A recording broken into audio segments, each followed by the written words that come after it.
একজন ব্যাটসম্যান বিভিন্ন রকমভাবে আউট হয়ে থাকেন, কিন্তু একজন ব্যাটসম্যানের জন্য সবচেয়ে দুর্ভাগ্যজনক হলো রান আউট হয়ে প্যাভিলিয়নে ফিরে যাওয়া। রান আউটকে ক্রিকেটে সুইসাইডের সঙ্গে তুলনা করা হয়। রান আউটের জন্য ব্যাটসম্যানের স্লো রানিং, মিসকমিউনিকেশন, রং কল ইত্যাদিকে দায়ী করা হয়ে থাকে। আসুন আজকে ইন্টারন্যাশনাল ক্রিকেটের সবচেয়ে বেশিবার রান আউট হওয়া 10 ক্রিকেটারের সম্পর্কে জেনে নেই। রান আউট হওয়া ক্রিকেটের তালিকায় 10ম স্থানে আছে ভারতের মোহাম্মদ আজহারউদ্দিন। আজহারউদ্দিন ওডিআই ক্রিকেটে 32 বার এবং টেস্টে 7 বার, মোট 39 বার রান আউটের শিকার হয়েছিলেন। অজি কিংবদন্তি ক্রিকেটার অ্যালান বর্ডার মোট 40 বার রান আউট হয়েছিলেন, তার মধ্যে ওডিআইতে 28 বার এবং টেস্টে 12 বার রান আউট হন। তালিকার 8ম স্থানে আছেন master blaster Sachin Tendulkar. Sachin ODI ক্রিকেটে 34 বার এবং টেস্টে 9 বার, অর্থাৎ মোট 43 বার রান আউটের শিকার হয়েছিলেন।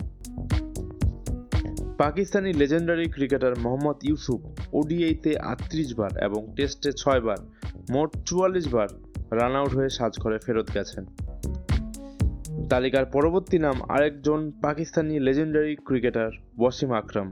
ওয়াসিম আকরাম টেস্ট এবং ওডিআই মিলিয়ে মোট 45 বার রান আউট হয়েছিলেন। ক্রিকেটের সবচেয়ে হাস্যকরভাবে যদি কেউ রান আউট হয়ে থাকেন, সেটা হচ্ছে পাকিস্তানি ইনজামামুল হক।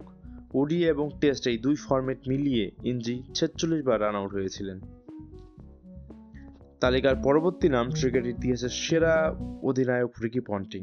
রিকি পন্টিং টেস্ট, টি20 এবং ওডিআই এই 3 ফরম্যাট মিলিয়ে মোট 47 বার রান আউটের শিকার হয়েছিলেন। ওয়ানডে ক্রিকেট ইতিহাসের সবচেয়ে বেশিবার রান আউট হয়েছিলেন শ্রীলঙ্কান মারভান আডাপাট্টু, সংখ্যাটা 41 বার। মারভান আডাপাট্টু টেস্ট এবং ওডিআই এই দুই ফরম্যাট মিলিয়ে মোট 48 বার রান আউটের শিকার হয়েছিলেন। রান আউট হওয়া ক্রিকেটার তালিকায় দ্বিতীয় স্থানে অবস্থান করছেন শ্রীলঙ্কান কিংবদন্তি cricketer Mahela Jayawardene. Mahela test, ODI এবং টি20 এই 3 ফরম্যাটে যথাক্রমে 7, 39 এবং 5 মোট 51 বার রান আউটের শিকার হয়েছিলেন। ক্রিকেট ইতিহাসে সবচেয়ে বেশিবার রান আউট হওয়ার ক্রিকেটারের নজির রয়েছে মিস্টার ডিপেন্ডেবল রাহুল দ্রাবিড়ের নামের এগেইনস্টে। বোলাররা শত চেষ্টা করে আউট করতে না পারলেও ফিল্ডাররা কিন্তু রাহুল দ্রাবিড়কে মোট 53 বার রান আউট করে সাজঘরে ফিরিয়েছিলেন।